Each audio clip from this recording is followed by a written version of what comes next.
네, 안녕하세요. 11월 27일 모닝줌 시작하겠습니다. 저는 남양주 별내 PM지기 김명희입니다. 오늘은 암 극복을 위한 미네랄 이야기라는 책으로 30분간 이야기를 나누어 볼 텐데요. 이 책은 사실 저희 둘째 오빠 때문에 구입을 했던 책입니다. 오빠가 작년에 위암 판정을 받고 수술을 했거든요. 항암 과정에서 PM으로 도움을 주고 싶은데 보통의 암 환자가 그렇듯이 영양제 먹는 거를 두려워했었습니다. 저 또한 이 영양제가 어떻게 암을 이길 수 있는지 알고 싶어서 산 책인데요. 근데 아무리 읽어도 이 뭐 미네랄, 비타민 이런 것들을 전문적으로 이해하기는 너무 어렵더라고요. 그래서 아직도 오빠한테 오빠 이 미네랄이 오빠 암을 이기는데 도움이 돼라고 설득력 있게 말할 자신이 없어서 아직 얘기는 못하고 있거든요. 이제 그래도 궁금은 해서 계속 이제 책을 보고 있고요. 그래서 이 책을 제가 분석을 하거나 정리를 하지는 못했고, 책을 흐름대로 조금씩 간주셔서 읽어보는 방식으로 진행을 하도록 하겠습니다. 이 책은, 어, 총 6장으로 돼 있어요. 아, 우리 작가님 한번 볼까요? 작가는 박용우 님인데, 그 수학과 전문의 의사고 여러 가지 활동들을 하고 계시는 분이더라고요. 한국암재활협회에서 출간한 책입니다. 이 책은 지금 총 6장으로 돼 있는데, 일반적인 미네랄 책하고 거의 비슷해요. 비슷한데, 오늘은 1장과 2장을 이제 준비를 하긴 했는데요. 이게 어느 정도 시간이 할애가 될지 최대한 한번 진행을 해보도록 하겠습니다. 자, 제가 그 작가 소개를 정확히 아직 안 했는데요. 여기 시작하는 글을 좀 보고 갔으면 좋겠습니다. 여기서 이 작가는 15년 전에 머리카락을 이용해서 체내의 미세 미네랄과 중금속을 검사하는 모발 조직 미네랄 검사 방법을 알게 됐대요. 그래서 그 방식을 환자들한테 적용을 했거든요. 검사 대상으로 이렇게 면역력 약하고 막 알레르기 있는 그런 아이들한테 검사를 했고요. 어른들의 경우도 면역력이 떨어진 중이염 환자, 또 염증, 곰팡이 이런 사람들을 중심으로 미네랄 검사를 했습니다. 그리고 그 증상이 나타나는 사람들한테는 처방을 했는데 아연과 마그네슘을 4개월 이상 복용했어요. 그런데 그 결과는 너무 놀라웠다고 합니다.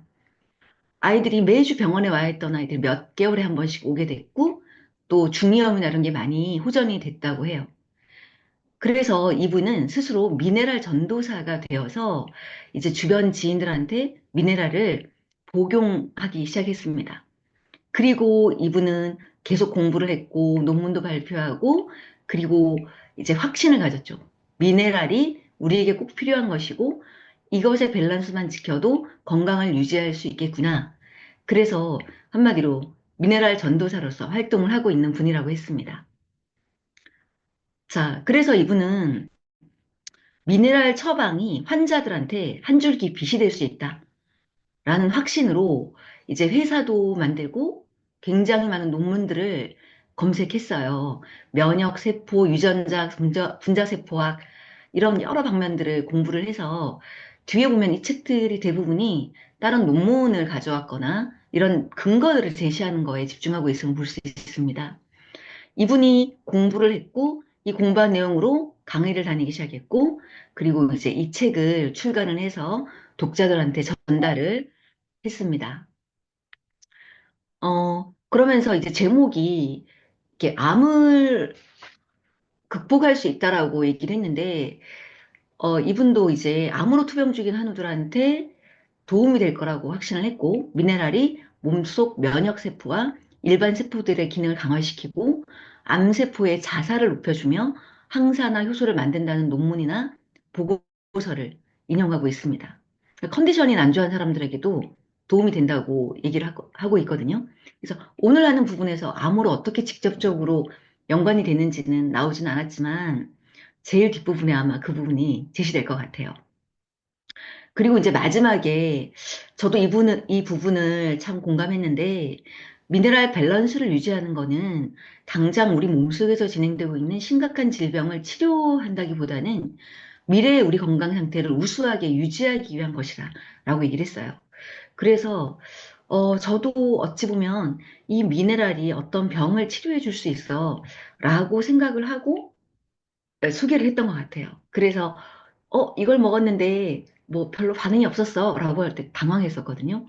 근데 이제 이 미네랄 자체는 뭐 당장보다는 몸의 밸런스를 맞춰주는 그 세부 작용을 하고 있다는 거를 좀 알게 됐습니다. 자, 첫 페이지 미네랄이 뭘까라는 1장을 들어가겠습니다. 자, 이 책이 굉장히 감사하게도 굉장히 여백을 많이 주고 있어서 읽기가 좀 편하죠. 우리 그 독자들한테 이렇게 묻고 있어요. 밥만 먹고 나면 미친 듯이 잠이 쏟아지거나 피곤하고 찌뿌둥하거나 근육 쑤시고 아프고 잠을 제대로 못 자고 무기력, 나태, 정말 죽을 것 같은. 그런데 병원을 가면 멀쩡하다면 꾀병일까? 라는 질문을 던지고 있거든요. 글쎄요. 자, 이 병을 이 작가는 아주 심각한 미네랄 부족이다라고 진단하고 있습니다. 그러면서 미네랄은 이제 우리가 알고 있는 칼슘, 철, 나트륨, 칼륨, 염소, 아연, 마그네슘, 요오드, 셀레늄 같은 물질이라고 소개하고 있습니다.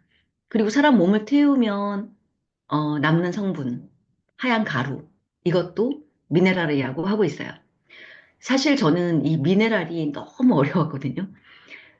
도대체 미네랄이라는 그 실체가 잡히지를 않았었는데, 음, 그 우리가 이제 그 영양소를 배울 때 탄단지하고 비타민, 무기질을 배웠잖아요. 사실 우리는 무기질이라는 걸로 배웠는데, 무기질은 또 유기물의 반대 아니겠어요? 근데 유기물이라는 거는 그 어떤 생명체로부터 나오는 그런 부수합물이라면 무기질은 생명체로부터 나오지 않는 광물이나 이런 외부적인 요소들이 되잖아요. 그것들을 미네랄이라는 동의어로 사용을 하고 있고 미네랄의 종류는 엄청 많고 그중에서 이 대표적인 미네랄을 소개하고 있습니다. 이 미네랄은 인체의 4%밖에 하지 않는다라고 이제 우리가 늘 배우고 있잖아요. 자, 이 4%가 어떤 역할을 할까요? 아이고, 우리 장기에는 엄청 많은 장기들이 있잖아요. 그죠? 그런데 이 많은 장기들의 겨우 4%를 차지하는 성분이 그렇게 대단할까? 라고 질문을 던지고 있는데요. 우리 장기 한번 보실까요? 눈, 그 다음에 브레인, 이, 심장, 이제 허파, 위, 간, 그 다음에 신장 콩팥, 피부, 장. 자, 이 모든 것에 미네랄은 관여하고 있습니다. 자, 그 사람들이 미네랄을 잘 모르고 저 또한 여태까지 이렇게 모르고 있었다는 이유는 아마 지나치게 작은 성분이라는 그런 것 때문일 거예요. 자, 2015년에 러시아 톰스크 대학에서 발표한 논문인데 이 매머드의 멸종을 미네랄과 연관시켜서 소개하고 있거든요. 자, 유라시아 북부에 살던 매머드들은 미네랄 부족에 시달렸다고 한다. 그러다가 온갖 질병을 얻게 되었고 급기야 멸종하게 되었대요. 와, 이게 말이 될까요? 미네랄 부족으로 매머드가 멸종됐다고? 모든 사람들이 설마라고 생각을 했죠. 근데 그 증거를 어떻게 찾았냐면 바로 매머드의 뼈였습니다. 매머드의 뼈 성분을 분석한 결과 아주 심각한 골다공증, 골섬유증, 고련화증에 시달리고 있었고요. 더 자세히 보니 멤버드의 뼈에 칼슘, 마그네슘, 나트륨, 인, 요드, 코발트, 구리, 셀레늄, 아연 등 생명 유지에 필수적인 화학元素들이 부족했던 거죠. 한마디로 멤버드는 미네랄 부족으로 멸종했다라는 논문이 나왔습니다. 자, 그 처음에는 멤버드의 멸종과 미네랄 부족을 연관시킬 수가 없었는데요. 음, 나중에 계속 찾다 보니까 자, 우리 원인 한번 볼까요? 메머드가 미네랄 부족을 겪게 된 원인은 이제 서식시의 변화로 잡고 있었어요. 즉, 메머드가 어떠한 원인에 의해서 칼슘, 마그네슘, 나트륨이 풍부했던 땅에서 산성이 강한 땅으로 이주했을 가능성을 꼽았거든요. 그 결과 매머드의 체격이 작아지고 영양 불균형, 이러한 변화가 종을 거듭해서 나타난 끝에 급기야 멸종되었다라는 것이 톰스크 대학 연구자들의 주장이었어요. 어, 아직은 이게 그 다수의 지지를 받는 이론으로 확정되지는 않았지만 그럴 가능성도 있다라는 게 논문이었거든요. 그만큼 미네랄은 한 종 자체를 멸종시킬 수도 있는 아주 작지만 큰 힘을 가진 그런 원소다라는 얘기를 하고 있습니다.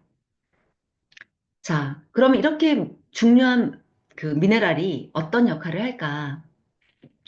여기서는 보면 이제 미네랄과 미토콘드리아, 그 다음에 뒤에를 보면 활성산소, 항산화 작용, 이런 것들로 그 미네랄을 소개하고 있는데요. 첫 번째 미네랄과 미토콘드리아입니다. 우리 세포내에 그 많은 수의 미토콘드리아가 있다는 거는 이제 많이들 공부를 했잖아요. 그리고 미토콘드리아가 엄청 중요한 역할을 한다라는 것도 얘기를 했는데 이 부분은 뒤에 그림을 통해서 좀 얘기를 해볼까 해요. 그림을 볼까요? 자, 여기 사람의 몸이 있고요. 자, 이 사람의 몸에 엄청나게 많은 세포수가 있고 이 세포 안에 이렇게 콩같이 생긴 미토콘드리아가 있다는 그림이고요. 다시 오른쪽으로 가볼게요. 지금 요게 세포예요. 요게 세포인데 이 세포 안에 그 미토콘드리아가 있죠. 근데 이 세포가 몇 개나 되는지 아세요? 인간의 몸에 있는 세포? 자, 일반적으로 30쪽에서 37조 개 정도라고 볼 수 있는데요. 이 37조 개의 세포 안에 있는 미토콘드리아는 세포 하나당 1000개에서 3000개, 이 정도의 미토콘드리아가 있다고 합니다. 그리고 이 미토콘드리아가 하는 가장 큰 일이 뭘까요? 네, 바로 이제 에너지를 생성해주는 역할을 하잖아요. 미토콘드리아는 한마디로, 음, 이 세포 속에 보일러라고 보면 될 것 같아요. 우리가 산 사람, 죽은 사람을 구별할 때 가장 먼저 확인할 수 있는 방법이 물론 호흡이겠지만 그 이후에는 사실 체온이잖아요. 죽은 사람은 열이 없잖아요. 이 미토콘드리아가 이제 열을 발생시켜주는 그런 역할, 보일러 역할을 하는데 이 보일러를 떼려면 엄청나게 많은 연료들이 필요하잖아요. 그 연료들이 이제 우리는 뭐 기름이나 가스로 열을 내지만 우리 몸에서는 그 음식의 칼로리로 열을 냅니다. 흔히 우리가 아는 탄수화물, 단백질, 지방 이런 걸로 연료를 삼고 있죠. 그리고 당연히 모든 것이 열을 내기 위해선 산소가 필요해요. 이 산소를 바탕으로 얘가 열을 내는데 그 열이 만들어진 부산물이 바로 ATP라고 하는 그런 뭐 아데노신 3인산염이라는 그 열을 만들고 그 ATP가 우리의 몸을 움직이는 그런 그 에너지 역할을 하는 거예요. 자, 다음 장을 보면 조금 더 이 부분을 자세하게 설명하고 있는데요. 자, 우리 그 뭐 미토콘드리아가 ATP를 만들기 위해서 산소가 필요하다. 그리고 몸속에 산소가 부족해지면 미토콘드리아는 ATP를 만들지 못하고 세포는 당장 움직이는데 필요한 에너지를 만들 수 없다. 그리고 미토콘드리아가 생성되는 ATP는 기름이나 가스 같은 연료와 달라서 저장해 놓고 쓸 수가 없다. 그래서 이런 그 산소가 굉장히 필요하다는 거를 보는 순간, 액티바이즈가 산소 공급한다고 했는데? 라는 생각을 좀 했습니다. 그래서 이제 요거 할 때 비타민, 미네랄이 되게 필요하다라는 생각을 했습니다. 자, 여기 미토콘드리아 공장의 에너지 생성 과정을 3단계로 보여주고 있는데요. 첫 번째는 우리 그 기름, 가스가 되는 그 역할을 하는 그 음식물이 미토콘드리아로 들어오는 단계가 첫 번째고요. 두 번째 단계는 그 미토콘드리아에서 열을 만들 때 그 작용하는 그런 그 회로가 있더라고요. 그 회로가 크랩스 회로라고 부르기도 하고 TCA 사이클이라고 부르기도 하고 또 시트르란산 회로라고 불리기도 하는 그런 회로가 있는데 이 회로를 거쳐서 뭐 전자를 추출하는 단계가 있다고 해요. 열을 만드는 과정 중에 있는 단계입니다. 그리고 세 번째로 이 크랩스 회로를 거쳐 만들어진 전자를 이용해서 활성 에너지인 ATP를 생성하고 이것을 이용해서 우리 몸이 움직이는 단계가 있는 거죠. 자, 그때 그 빨간 글씨인데 이게 약간 흐린 빨강이라 글씨가 잘 안 보이긴 하는데요. 우리가 먹은 음식물은 미토콘드리아 공장에서 에너지를 만들 때 땔감으로 쓰인다. 땔감이 활활 타려면 불길을 더 세게 만들어줄 일종의 기름 같은 물질이 필요하다. 고맙게도 우리 몸에선 그런 물질을 만들어 음식이 에너지가 되어 활활 타오를 수 있게 되는데 그 물질의 이름이 바로 아세틸코A라는 물질입니다. 그 아세틸하고 COA라고 쓰는 아세틸코A가 엄청 중요한 물질이더라고요. 자, 그런데 중요한 것은 미토콘드리아에선 오로지 아세틸코A라는 물질만 사용하고 다른 모양의 영양소는 절대 에너지 생성에 쓰이지 않는다. 그래서 에너지를 내려면 어떻게 해야 되냐면 먹은 음식을 일단 아세틸코A 형태로 바꾸어야 한대요. 그리고 이 바꾸는 과정에서 도움을 주는 게 바로 미네랄과 비타민이다. 라고 얘기를 했습니다. 결과적으로 미네랄과 비타민이 어떻게 미토콘드리아에서 열을 만드는 데 작용을 할까? 그것은 우리가 먹은 음식물을 아세틸코A라는 물질로 바꿀 때 그때 미네랄과 비타민이 작용을 하는 거죠. 제가 생각을 해보니까 어, 저쪽에 그 서아시아 같은 나라에서는 그 뭐 코끼리 똥이나 이런 것들을 연료로 쓰잖아요. 그 땔감으로 쓰는데 그 땔감을 바로 사용하진 않아요. 그러면은 그게 축축하기 때문에 불이 안 타잖아요. 근데 그 땔감을 말리죠. 말려서 이제 굳은 상태에서 땔감을 쓰는데 아마 우리의 음식물을 아세틸코A라고 바꾸는 과정이 그렇게 코끼리똥을 말리는 과정으로 그리고 그 말리는 과정 속에 있는 여러 가지 뭐 바람이나 아니면 햇빛 이런 과정이 바로 비타민과 미네랄이 아닐까라는 생각을 해봤습니다. 자, 이렇게 해서 미네랄은 첫 번째, 미토콘드리아가 ATP를 만들어내는 과정에서 가장 중요한 역할을 하는 영양소였다라는 얘기를 하고 있습니다. 그리고 이제 그 미토콘드리아에 있는 그 세포를 죽이는 역할도 이 미네랄이 한다고 해요. 죽이다니 나쁜 거 아닐까? 자, 만약 미토콘드리아의 기능이 저하돼서 비정상적인 세포가 죽지 않으면 이게 어떻게 될까요? 그것은 변형되어 암세포로 변이될 가능성이 높아지죠. 자, 요점을 정리하자면 에너지를 만들어주고 비정상적인 세포를 없애는 생명 현상 유지의 핵심은 미토콘드리아고 이것을 제대로 작동시키기 위해서 반드시 필요한 것이 미네랄과 비타민이다. 라고 했습니다. 자, 그래서 미네랄은 미토콘드리아에서 그 에너지를 내는데 살리는 기능과 또 쓸모없는 세포를 죽이는 기능, 이런 것들을 하기 때문에 일단 미네랄이 꼭 필요하다라는 얘기를 하고 있습니다. 그런데 이 우리가 식물이 광합성을 할 때도 그 엽록소에서 햇빛과 뭐 양분, 물을 받아들여서 그 친구가 이제 영양분을 만들잖아요. 영양분을 만들 때 참 고맙게도 배출하는 게 바로 산소 아니에요? 나무가 광합성을 하는 과정에서 배출하는 게 산소이듯이 얘도 이제 열을 만들 때 배출하는 게 산소예요. 그런데 이 산소 중에는 쓸데없는 부산물인 활성산소가 나오게 됩니다. 이 활성산소에도 바로 미네랄이 작용을 한다라고 얘기를 하고 있습니다. 이 활성산소는 자, 어떤 역할을 하나요? 활성산소는 이제 DNA를 공격하거나 그 세포를 즉 녹슬게 하는 기능을 하잖아요.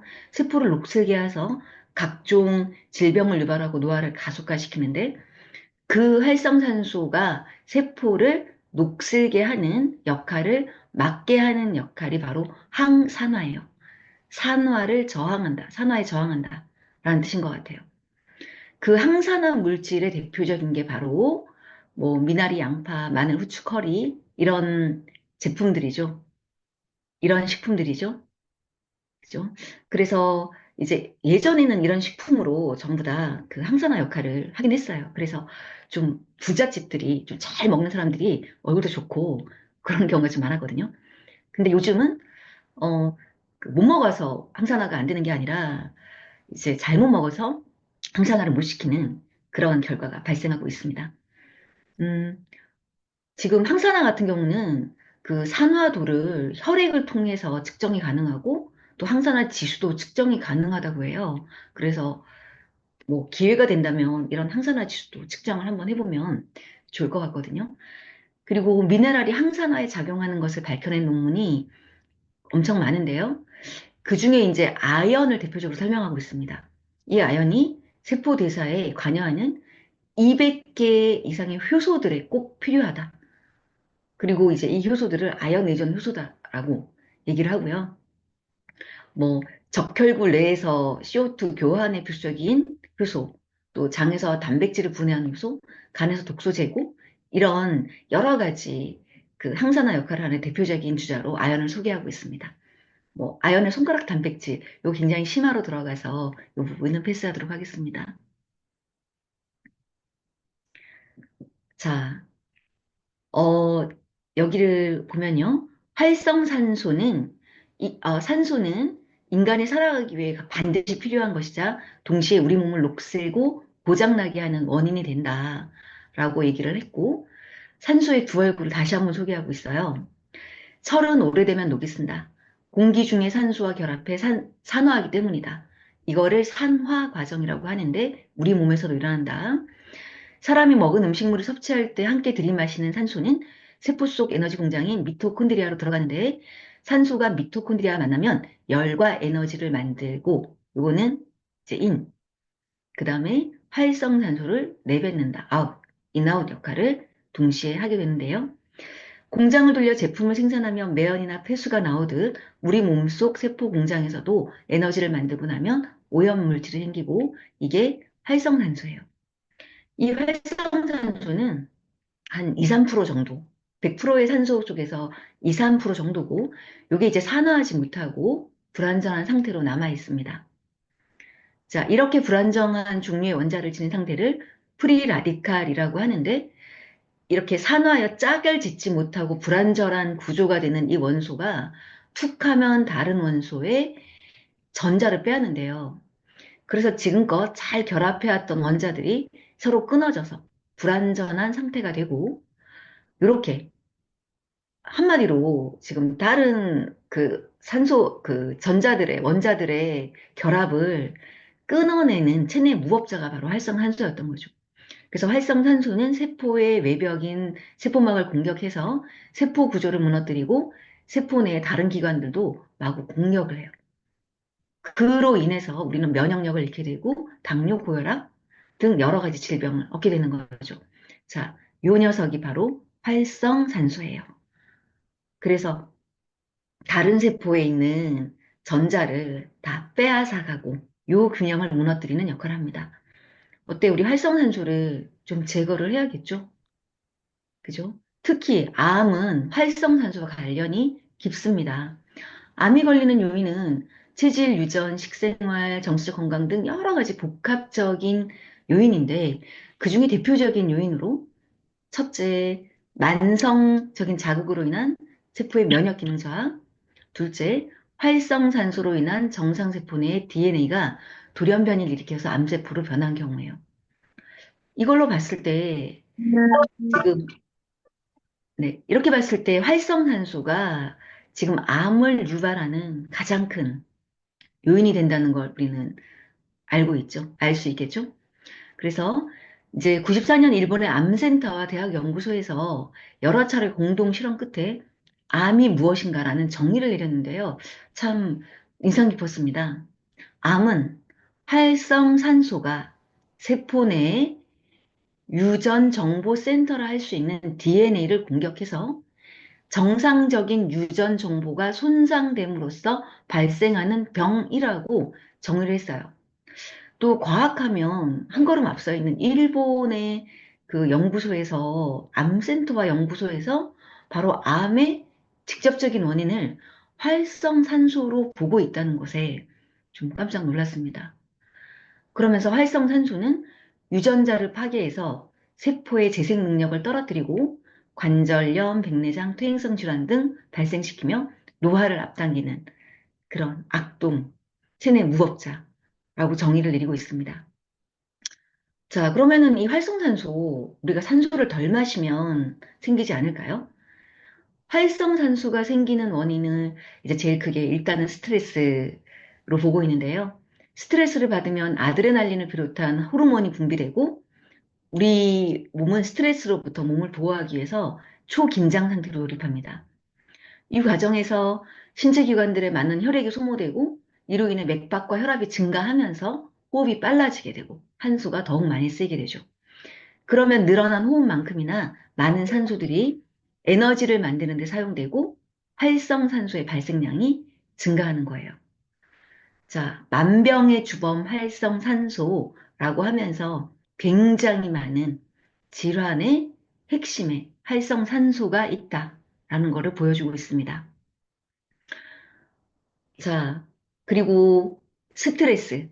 스트레스가 만병의 근원인데 그게 이제 예전부터 그다음에 아주 일반화되어 있다면 우리는 조금 더 거기 한 걸음 나아가서 스트레스보다 더 큰 원인이 바로 활성산소다. 이 활성산소는 그로 인해 발생하는 병이 273가지가 넘는다고 하니까요. 그죠? 그리고 담배를 꽂고 있는데 요거는 잘 아시겠죠? 자, 그렇다면 이 활성산소가 이렇게 커다란 역할을 하는데 미네랄이 어떤 역할을 하길래 활성산소와 관련이 있을까요? 자, 바로 미네랄과 항산화 효소라는 그런 장에서 미네랄의 역할을 얘기하고 있습니다. 자, 조금 전문적인 얘기가 나오는데요. 다행히도 우리 몸에는 활성산소를 제거하는 물질이 있는데 SOD, 카탈라제, 글루타치온이래요.